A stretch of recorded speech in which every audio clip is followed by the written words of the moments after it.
Al-Fatihah.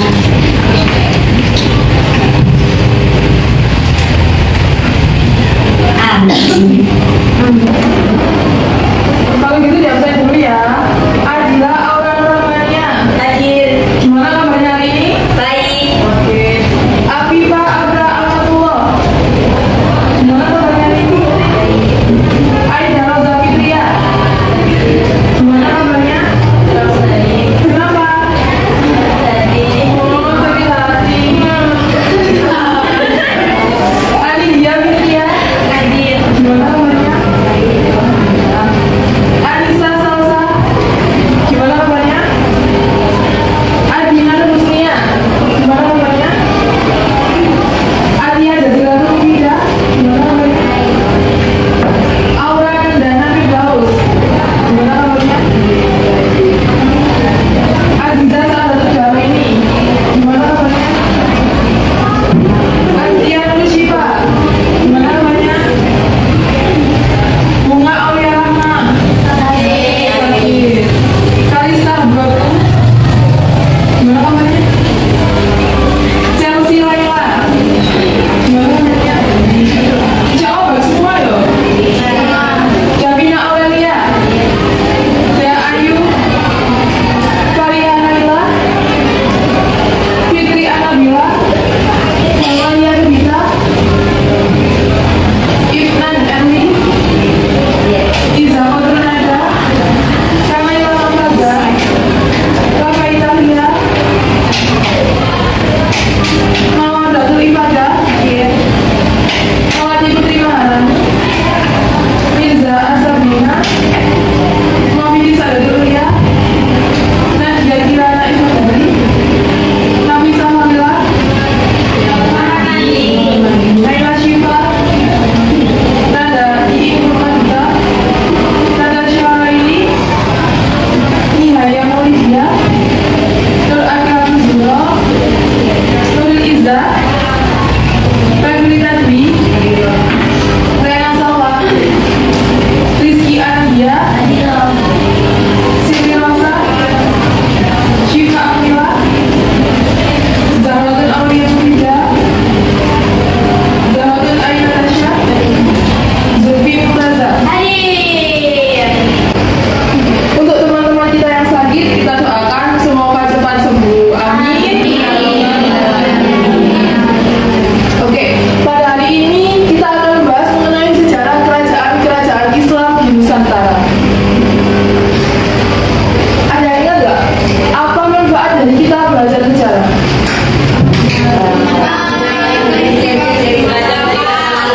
Belajar masa lampau. Terus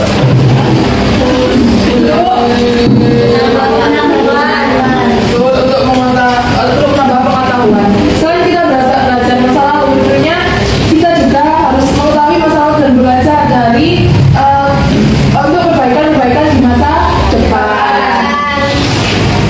Nah, pada hari ini kita tujuan pembelajaran kita yang pertama yaitu untuk memahami sejarah perkembangan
mana adanya enggak makam Sultan Malik As-Saleh itu bukti dari teori Sultan Malik As-Saleh adalah apa namanya misalnya itu menjadi bukti dari adanya teori Makkah di Darul Makkah. Nah, kemudian Sultan Malik As-Saleh itu sebelumnya bernama Merasilu.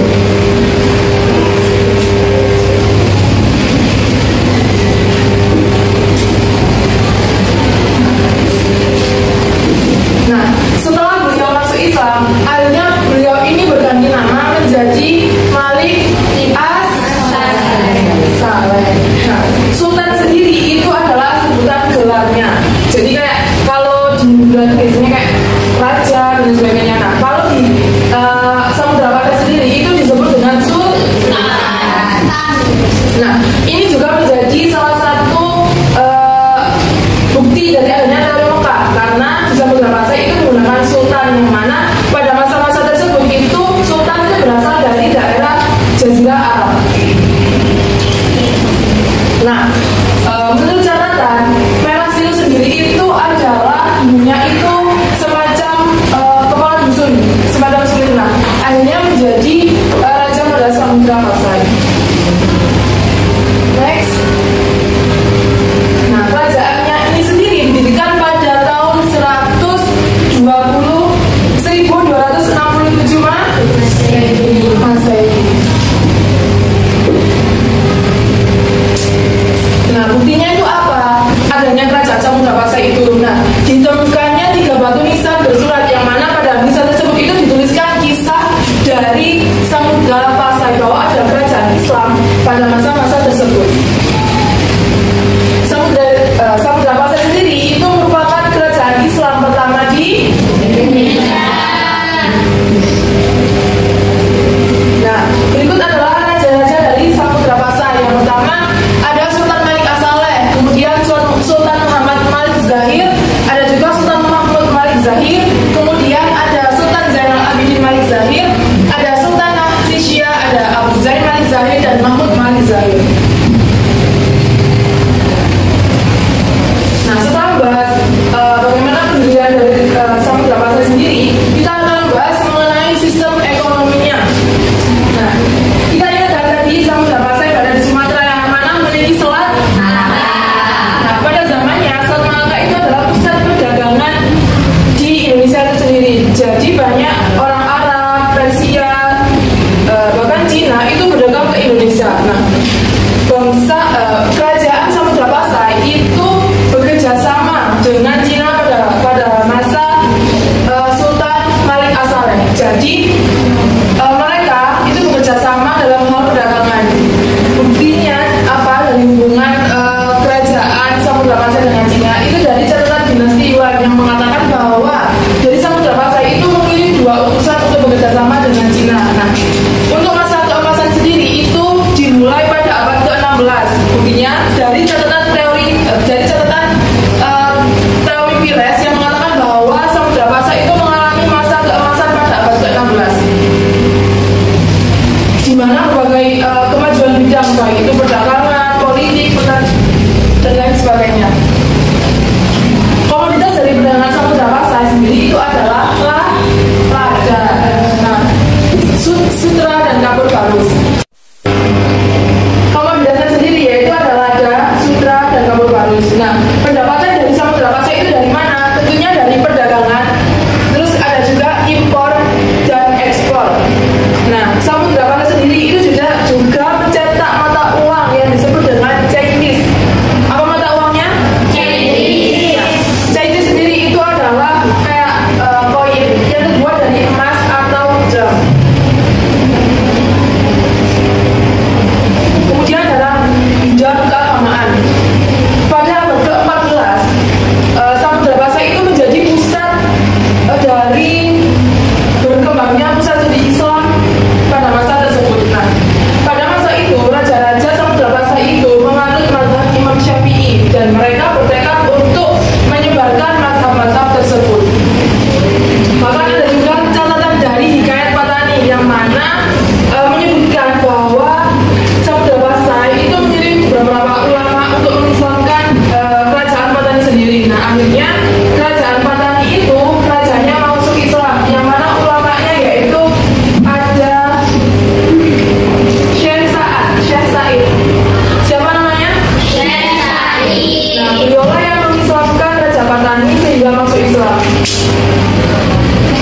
Next adalah runtuhnya. Karena maksudnya Portugis di Indonesia dan dominasi Portugis atas Malaka pada tahun 1511 itu mengakibatkan kerajaan Samudra Pasai itu melemah, mulai terdesak. Nah, akhirnya di bawah Mugayat Shah, di mana itu adalah raja pada Aceh Darussalam, itu berhasil merebut Samudra Pasai pada tahun 1521. Siapa namanya tadi yang berhasil merebut?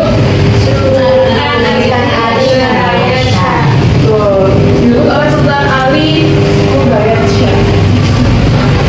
Nah, oleh itu sebabnya sebenarnya kerajaan-kerajaan di Sumatera itu semuanya saling, baik Sumatera atau Jawa itu sebenarnya saling berhubungan, karena ini berhubungan ya dengan Aceh Darussalam. Dan yang berikutnya kita akan membahas mengenai Kesultanan Aceh Darussalam. Nah, mengenai kerajaan Aceh Darussalam. Aceh Darussalam sendiri raja pertamanya tadi siapa? Sultan Ali Mugayat Shah. Jadi Sultan Ali Mugayat Shah. Beliau adalah raja pertama dari kerajaan Aceh Darussalam. Nah, kerajaan Aceh Darussalam sendiri itu merupakan bagian dari kerajaan Pedir. Jadi memisahkan diri, kemudian menjadi kerajaan Aceh Darussalam. Nah, pada 1520 tadi kerajaan Aceh Darussalam itu berhasil menguasai kerajaan Jaya. Jadi 4 tahun setelah 1524, 4 tahun setelah berhasil melepaskan diri dari kerajaan Pedir, itu kerajaan Aceh Darussalam itu berhasil menguasai kerajaan Jaya. Nah, pada tahun 1524 itu berhasil menguasai Samudra Pasai, dan pada tahun 1529 beliau kerajaan Aceh Darussalam itu hendak menguasai hendak melawan Portugis. Akan tetapi pada 1530 itu digagalkan. Karena apa? Karena Sultan Ali Mugayat Shah itu meninggal dunia. Cantik toh? Ayo semangat, ayo semangat. Gimana kabarnya? Alhamdulillah, luar biasa. Allahu Akbar.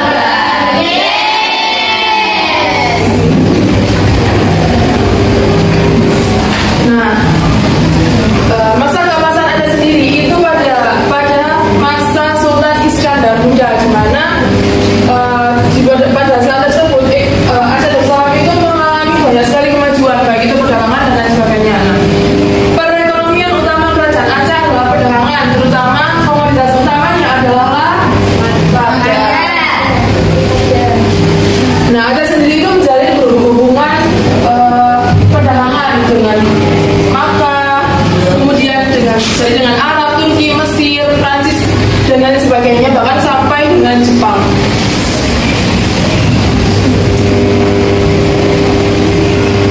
Dari sini ada yang ditanyakan, atau mungkin kakak yang tanya. Tadi pendiri dari Samudra Pasai siapa? Oh, kemudian raja pertama dari kerajaan Aceh Darussalam siapa? Pertanyaan berikutnya, jadi kita akan membahas mengenai kerajaan Islam di Jawa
Jawa Timur kebanyakan itu agraris atau pertanian, tapi Demak itu juga agraris maritim, di mana jalur perdagangannya itu sempat maju karena Malaka itu sempat dikuasai oleh Portugis, sehingga masyarakat pada zaman tersebut yang menolak Portugis itu berpindah ke pelabuhan-pelabuhan Demak, sehingga perdagangan di Demak itu sempat menjadi pelabuhan transit untuk perdagangan.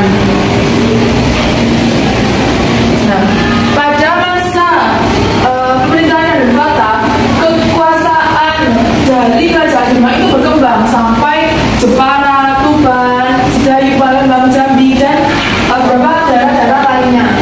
Nah, selain dari perdagangannya yang maju, Kerajaan Demak sendiri itu maju juga dalam bidang keagamaannya, di mana adanya penyebar agama Islam yang sangat terkenal, yaitu Sunan Gresik. Nah, itu menjadi salah satu bukti bahwa penyebaran agama Islam, keagamaan di Kerajaan Demak itu cukup maju. Nah, berikut adalah raja-raja dari Kerajaan Demak. Yang pertama ada Sultan Alam Akbar Al-Fatah atau yang disebut Raden Fatah tadi. Kemudian ada Adibari Unus, kemudian ada Sultan Trenggana, dan juga ada Sultan Hadiwijaya. Nah, ini nanti Sultan Hadiwijaya itu adalah raja dari Kerajaan Pajang. Oleh sebab itu, tadi kan Ibu bilang bahwa kerajaan-kerajaan itu semuanya itu saling berhubungan, entah itu diperebutkan, entah itu keturunannya langsung. Nah, kita bahas tentang Kerajaan Pajang.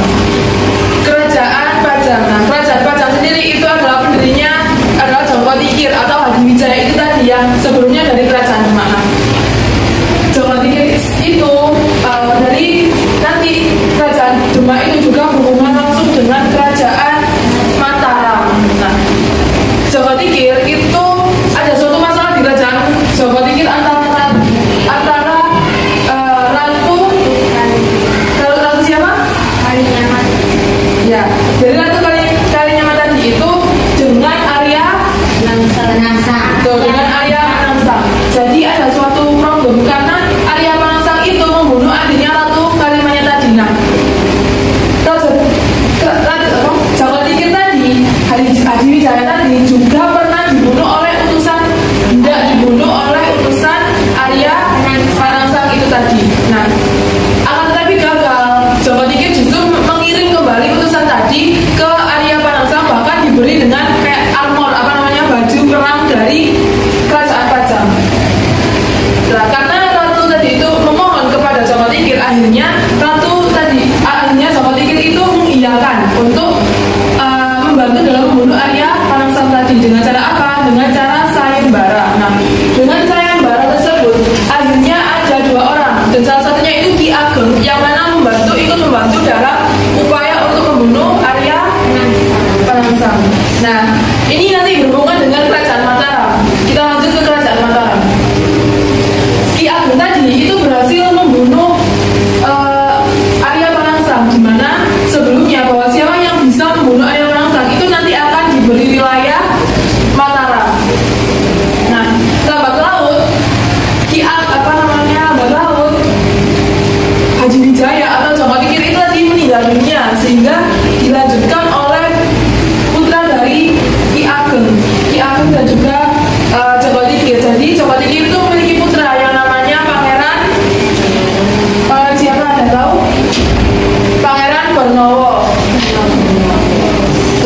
Nah, Pangeran Bernowo itu tadi menggantikan Joko Tingkir, akan tetapi ternyata dianggap lemah, dianggap tidak bisa, kayak kerajaannya itu mundur. Nah, di sisi lain yang dipimpin oleh anak dari Ki Ageng yang namanya Sutawijaya itu berhasil membawa Mataram itu menjadi lebih baik, sehingga akhirnya Kerajaan Pajang itu jatuh ke tangan Sutawijaya dan beralih menjadi Kerajaan Mataram.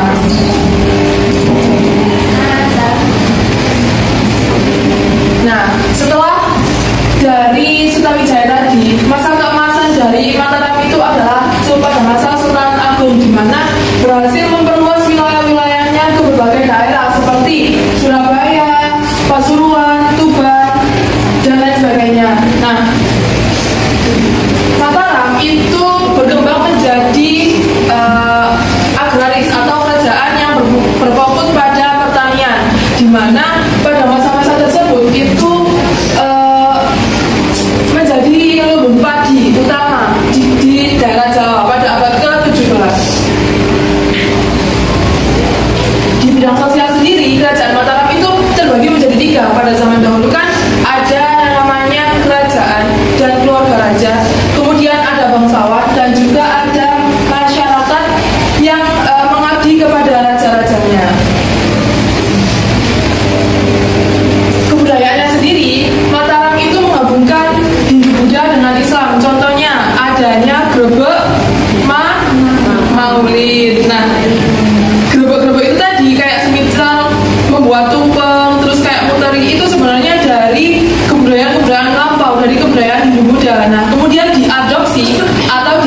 ini dikenal sebagai seorang raja yang lemah, kejam, dan sering bertindak seenaknya. Jadi berbeda banget dengan Sultan Agung yang membawa masa kejayaan. Justru putranya ini membawa masa kehancuran. Kemudian akhirnya karena pengaruh VOC pada zaman-zaman tersebut, akhirnya kerajaan Mataram itu semakin melemah, dan hingga kerajaan Mataram itu terbagi menjadi dua wilayah yang berdasarkan perjanjian Griyati pada tahun 1755, di mana sebelah barat menjadi Kesultanan Yogyakarta, kemudian di sebelah timur menjadi Kesultanan Surakarta. Dari sini ada yang mau ditanyakan? Nggak ada. Oke, kalau gitu kakak yang tanya. Kerajaan Demak tadi didirikan oleh Raden. Kemudian kerajaan Pajang tadi rajanya siapa namanya? Kemudian kerajaan Mataram tadi siapa? Sultan Hadiwijaya. Yang kemudian dilanjutkan oleh anaknya Ki Ageng yang namanya Sultan Soekarno, kan Sutawijaya. Oke, yang berikutnya yaitu Kesultanan Banten. Kesultanan Banten itu berdiri sekitar tahun 1526, di mana didirikan oleh Fathahillah yang merupakan putra dari Sunan Gunung Jati. Nah, Fathahillah sendiri itu setelah dibunuh oleh Fathahillah pada tahun 1570, Sunan Fathahillah itu meninggal dunia dan digantikan oleh putranya Pangeran Yusuf. Nah, pada masa setelah itu digantikan oleh Maulana Muhammad, kemudian ada juga oleh Sultan Abu Bakar Mahmud Abdul Qadir. Nah, pada kerajaan Banten ini, Belanda itu pernah masuk ke Indonesia. Pertama kan di Banten. Nah, itu mengalami penolakan karena Belanda itu bersifat angkuh, sehingga diusir oleh masyarakat Banten pada masa tersebut. Nah, kemudian Belanda itu datang kembali ke Indonesia dengan sudah belajar gitu dari pengalaman yang sebelumnya bersifat angkuh, sehingga Belanda itu belajar bersifat masyarakat. Jadi akhirnya bisa diterima di Banten. Nah, akhirnya dari adanya Belanda atau VOC tadi datang ke Banten itu ada yang mendukung, ada yang enggak.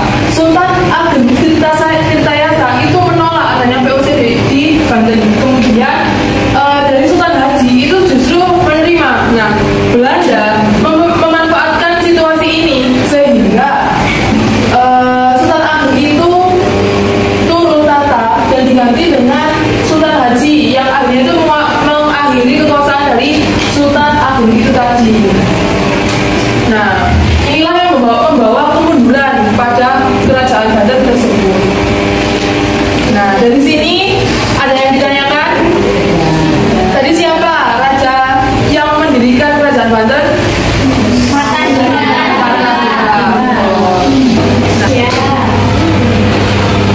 Oke, karena kan kalian kayaknya udah paham nih mengenai materi-materi yang Ibu jelaskan tadi.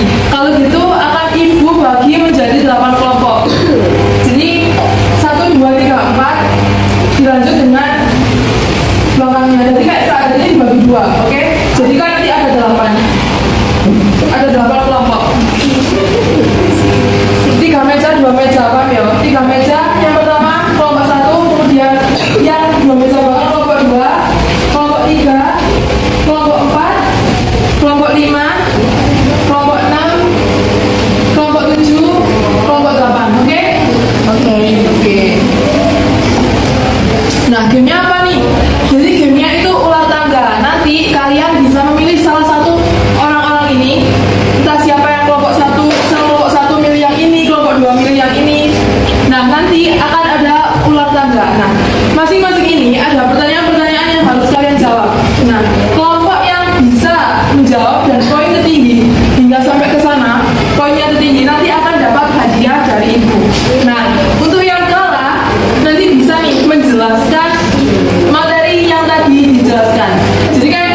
nggak boleh jawab kan?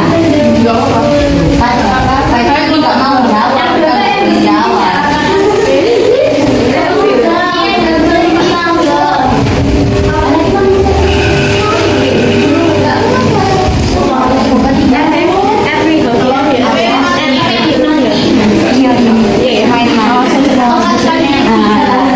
Oke, pertanyaannya nih buat kelompok 2.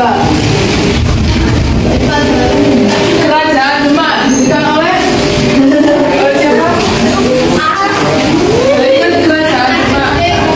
Mungkin kelompok lain bisa jawab, boleh banget jawab. Oke. Betul, jadi Raja Fatah. Oke, kelompok 2 dapat, kelompok 1 tadi dapat poin 1 ya. Kelompok 4, ayo maju.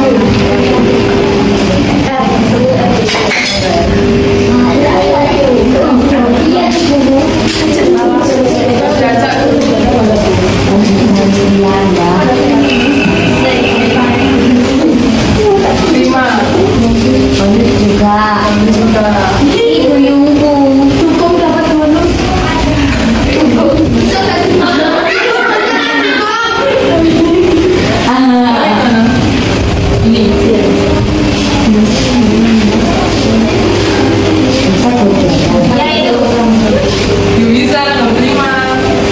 Oke, karena nggak ada pertanyaan, itu adalah bonus, berarti mendapat 1 poin. Kelompok 5.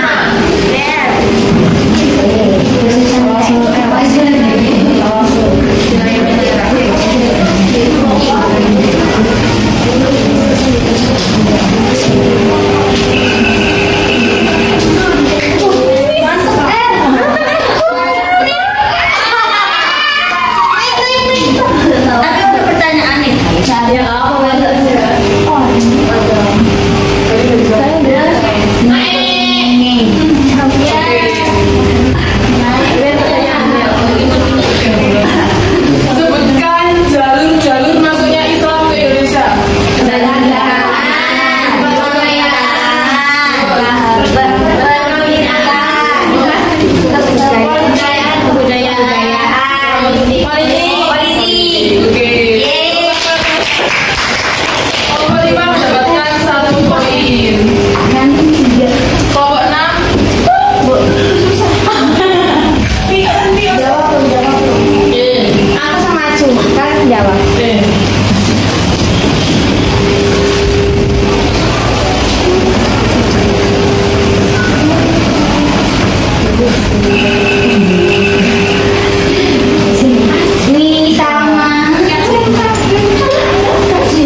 kekerasan